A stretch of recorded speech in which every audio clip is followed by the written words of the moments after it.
Ақша жинаудың бірнеше тәсілі. Қай жерде ақша туралы әңгіме қозғалса да, сіз ақшаны жамандамаңыз.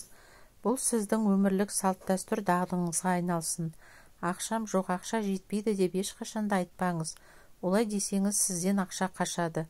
Керісінше, сіз мені ақша жақсы көреді. Күннен күнге менің қаражатым көбейіп, табысым артып келеді деген сөзді жиі айтыңыз. Олай деуге қымсынбаңыз, қорықпаңыз. Ақшаны тойға, жақсылыққа, оқуға, жаңа дүние сатып алуға, саяхатқа шығуға, жақсы демалуға жинайтын болыңыз. Ақшаны қара күнге деп жинамаңыз. Өзіңізді бай адамның орнындамын деп есептеңіз.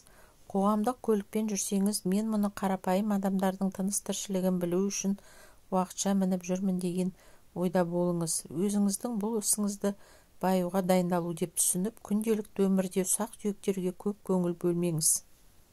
Ақшаны адал жолмен қалай тапсаңыз, оған да солай адал болыңыз. Ұлық пайғамбарымыздың хадистерінде айтылғандай, біреуге артық ақша бермеуді, біреуден артық ақша алмауды қадағалаңыз.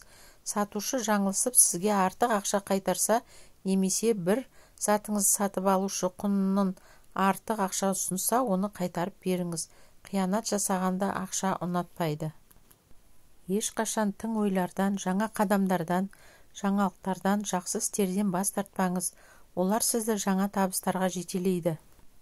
Ақша үлкен қуат көзі болғандықтан, әрі ұқыптылықты жақсы көретіндіктен ең бірінші жақсы әмиян таңдап алыңыз. Сосын оған әр тиынды дұрыстап тұрып салыңыз. Әмияныңызды сыртынан сипап, оған жылы сөздер айтыңыз. Ақшаның еркелеткенді жақсы көретінін естен шығармаңыз.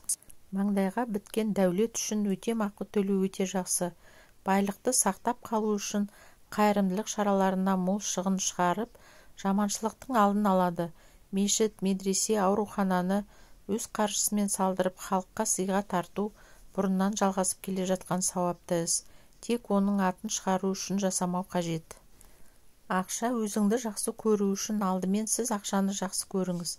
Алайда ақшаны ар-ұяттан, ұлттық мақсат мүддеден жоғары қоймаңыз.